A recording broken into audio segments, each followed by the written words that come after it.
Governor Blagojevich, thank you so much for joining me at Misunderstood. I'm so happy to be here in person with you. Thank you for having me, Rachel. Hello. Absolutely. Okay.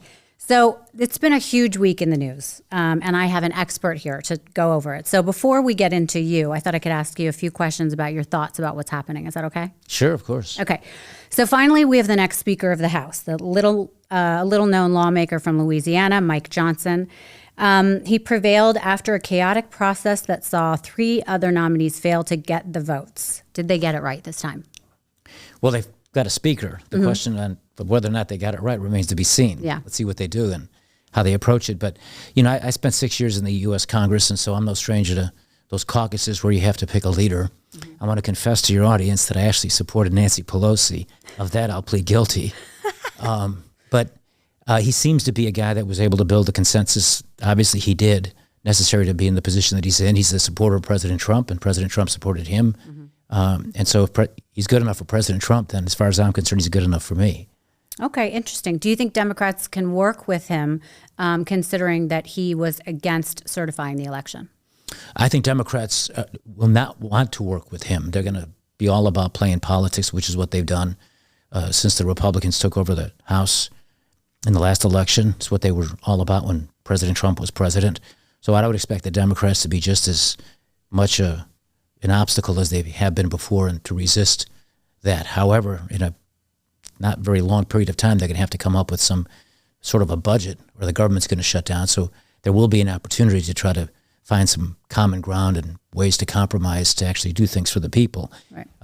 But we'll have to see. But so you personally, when you heard he was the guy, were you like, oh, this makes sense, I like him? I mean, do you have a personal thought on him? Had you heard of him before this time? I had a little bit.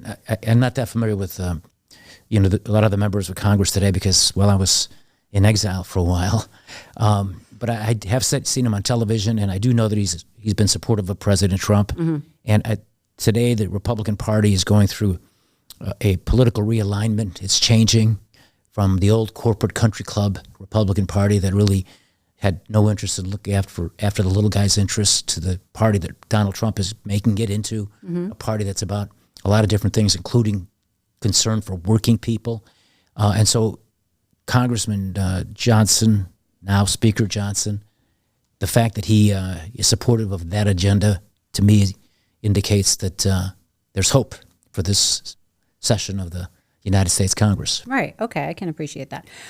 Something else that happened this week. 4 Trump co-defendants have taken plea deals in Georgia. Who should Trump be worried will flip next? Well, you know, I'm no stranger to that, that dynamic and how those federal prosecutors who are weaponized and rotten and dirty and dishonest and corrupt when they use legal things and routine practices and turn them into criminal things for political purposes. They did that to me. They're doing it to President Trump. They've been doing it to President Trump for a very long time. It's unprecedented. So with the power that they have, and it's an uncontrolled power, there's no check and balance on these people. With the unlimited resources they have at their disposal, they have the ability, and they're very skilled at shaking people down for things they want them to say. And if they say the things they want them to say, they'll go easier on them. If they won't say the things they want them to say, they'll go harder on them. And those 4 that you're talking about, know that reality. I'm sure their lawyers were advising them along the way. And it becomes, unfortunately, a real test of loyalty when you find yourself in that position. And very few people have the backbone and the wherewithal to stand up to that kind of pressure and do what's right.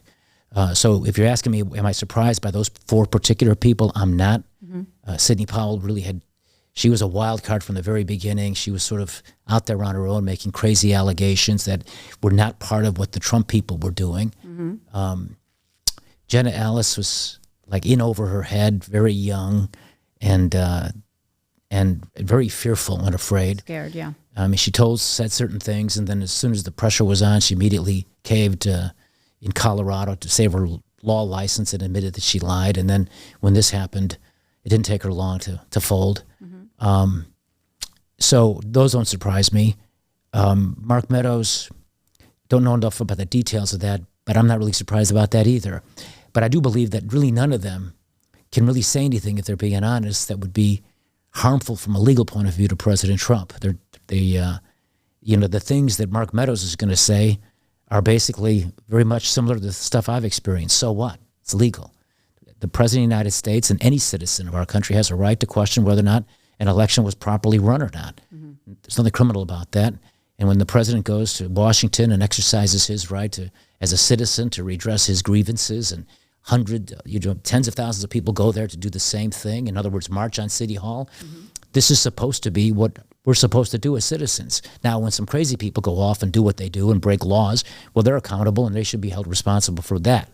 But there's no evidence that President Trump's incited anybody to do that, nor can Mark Meadows say that. So I'm not really that afraid of that. What I'm fearful of is just this constant assault against one man and his family and his livelihood and his business, because he's an agent of change who wants to make things better, change things in America, and frankly reorder the priorities of a place in Washington that's broken, that's really all about serving itself on the backs of the people. And this is why the establishment in both parties, the Democrat establishment, of course, but also that country club Romney, Liz Cheney, Dick Cheney, Bush Republican Party want to destroy him.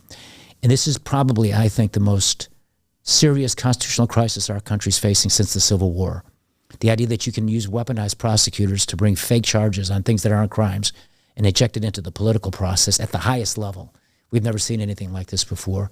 And I would argue it's among the many reasons why we have to pray and hope and vote that President Trump wins so that that stuff stops.